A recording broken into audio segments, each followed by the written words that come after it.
Hello കൂട്ടുകാരി, അപ്പം ഓണ സ്പെഷ്യൽ വിഭവത്തിൽ ഇന്ന് ഞാൻ നിങ്ങൾക്ക് പരിചയപ്പെടുത്തി തരുന്നത് അവിയൽ എങ്ങനെ ഉണ്ടാക്കാമെന്ന്. നല്ല അടിപൊളി അവിയൽ തന്നെയാണ്. എല്ലാവരും ഈ വീഡിയോ കണ്ടതിന് ശേഷം വീട്ടിലൊന്ന് ഉണ്ടാക്കി നോക്കുക. അപ്പം വീഡിയോ ആദ്യം മുതൽ അവസാനം വരെ സ്കിപ്പ് ചെയ്യാതെ കാണുക. അപ്പോൾ അവിയലിന് നമുക്ക് വേണ്ടത് പ്രത്യേകിച്ച് പച്ചക്കറികളാണ്. അപ്പോൾ ഞാൻ അതിന് കുറച്ച് പച്ചക്കറികളാണ് എടുത്തിരിക്കുന്നത്. പച്ചക്കായ, മുരിങ്ങക്കായ, കയ്പ്പ, വെള്ളരി, ക്യാരറ്റ്, ചേന, ഇത്രയാണ് ഞാൻ എടുത്തത്. നമുക്ക് ഇഷ്ടമുള്ള പച്ചക്കറികളൊക്കെ അവിയൽ വെക്കുന്നതിന് നമുക്ക് ഉപയോഗിക്കാം.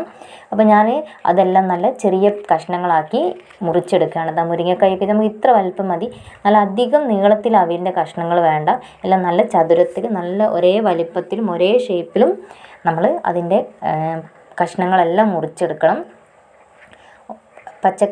പച്ചക്കറികളെല്ലാം നല്ലതുപോലെ മുറിച്ചെടുത്തതിന് ശേഷം നമുക്കത് കഴുകിയെടുക്കാം.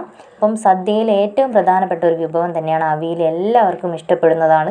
കുട്ടികളായാലും എല്ലാവർക്കും അവിയൽ എന്ന് കേട്ട് ഭയങ്കര നല്ല സ്വാദുള്ളൊരു വിഭവമാണ്. അപ്പം അതെങ്ങനെയാണ് ഉണ്ടാക്കുന്നതെന്നാണ് ഞാൻ ഈ വീഡിയോയിൽ നിങ്ങൾക്ക് കാണിച്ചു തരുന്നത്.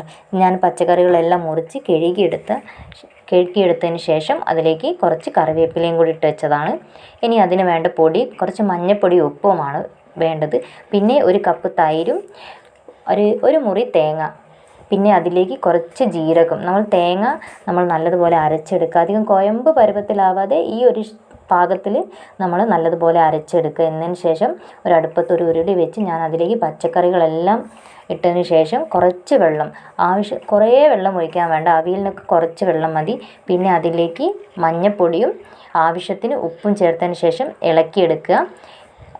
ഒരു വെന്ത് കഴിയുമ്പോൾ നമ്മൾ അതിലേക്ക് നേരത്തെ അരച്ച് വെച്ച തേങ്ങയും ജീരകവും കൂടി കൂട്ടി യോജിപ്പിച്ചതിന് ശേഷം അതിലേക്ക് നമ്മൾ ആ കൂട്ടത്തിൽ തന്നെ നമ്മളൊരു കപ്പ് തൈരും കൂടി നമ്മളിതിലേക്ക് ഒഴിക്കുന്നുണ്ട്.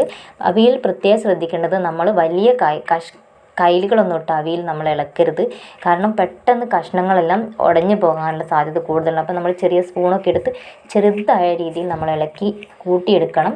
അന്ന് ഇറക്കി വെക്കാൻ നേരത്ത് അതിലേക്ക് ഒരു സ്പൂണ് വെളിച്ചെണ്ണയും കുറച്ച് കറിവേപ്പിലയും ഇട്ടതിന് ശേഷമാണ് ഞാൻ അവിയൽ ഇറക്കി വെച്ചത്. ഇതാകണ്ട നല്ല അടിപൊളി അവിയൽ, നല്ല ടേസ്റ്റി ആയിട്ടുള്ള അവിയലാണ്. എല്ലാവരും വീട്ടിൽ ഈ ഓണത്തിനൊന്ന് ഉണ്ടാക്കി നോക്കണം. നല്ല അടിപൊളി ടേസ്റ്റ് തന്നെയാണ്. അപ്പം വീഡിയോ ഇഷ്ടമായെങ്കിൽ എല്ലാവരും ലൈക്ക് ചെയ്ത്, ഷെയർ ചെയ്ത്, സബ്സ്ക്രൈബ് ചെയ്യാൻ മറക്കരുതേ. എല്ലാവരും ചപ്പ മറക്കരുതേ.